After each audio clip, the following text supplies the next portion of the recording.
this new rage about occupying everywhere, Chicago, New York, LA, and even around the world now, they're occupying place. What is this phenomenon about? Oh, it's Wall Street that put us in this crisis and so on. Now, when in the Middle East you had the spring democratic movement, I warned folks that standing by and encouraging these citizens to rise up and throw over the governments, it's going to be something that come next door to you. It's going to come at a city in your country.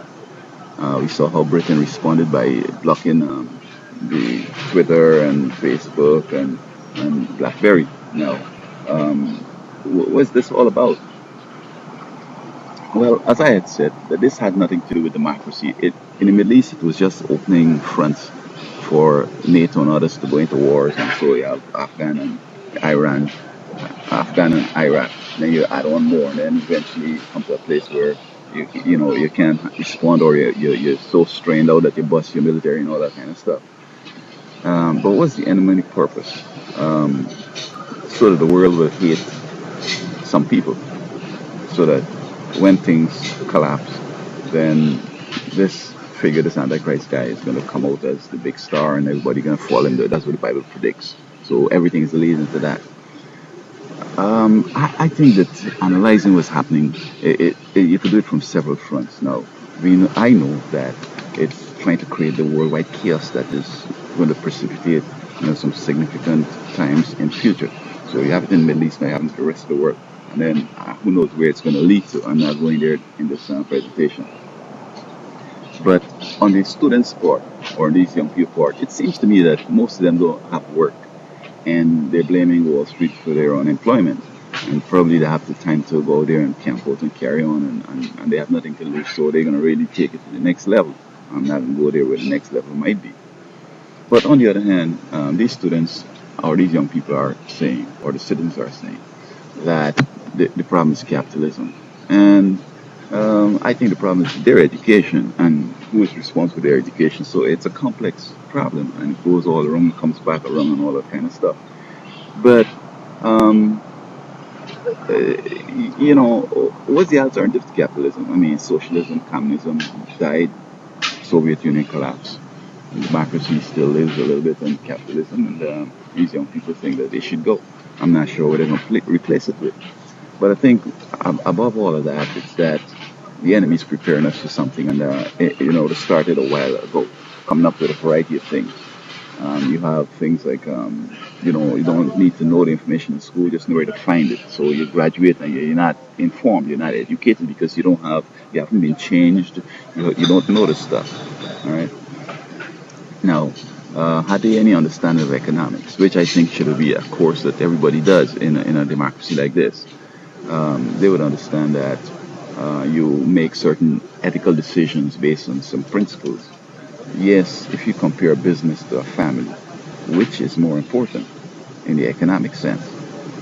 I would say the business, because the business might be employing more people than that family. Some businesses employ, say, 100,000, and they're doing a service or creating a product that we all demand and need and so on. So how can you equate an individual with that business?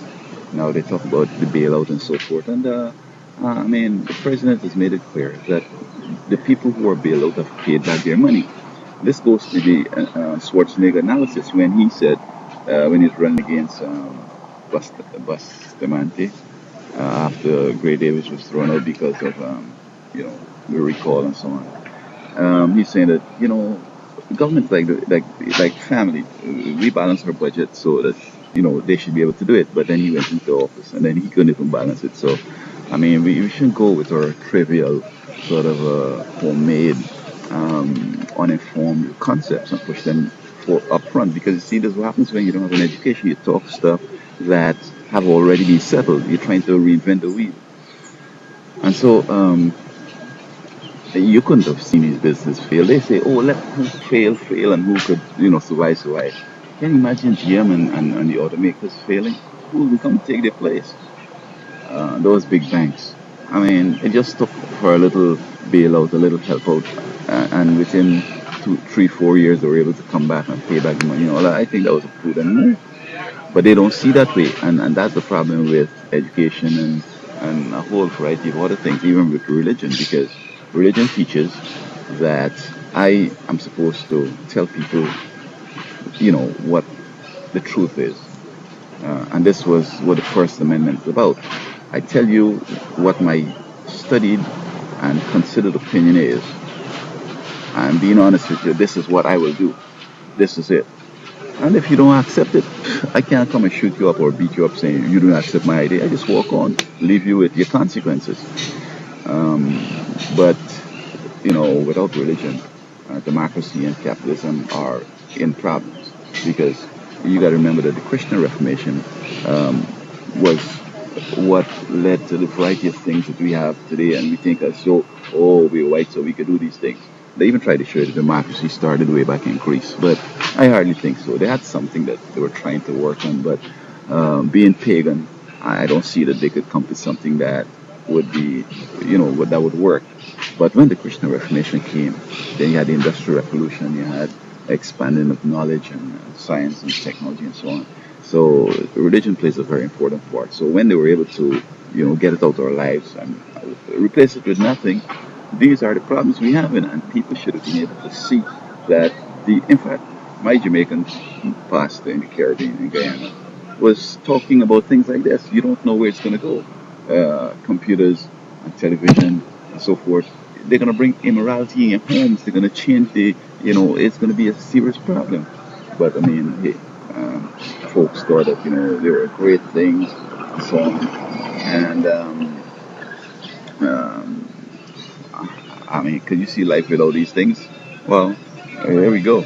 I hope that this demonstration thing that people will get smart and understand that we need to come up with some good ideas. When I went to college, we were opposing everything the college said, and the president said, Look, we don't make these decisions very lightly. We pray about it, we agonize, we know it's going to call for harder times and so forth, and we don't just do it with rejoicing. We wish we could do something different.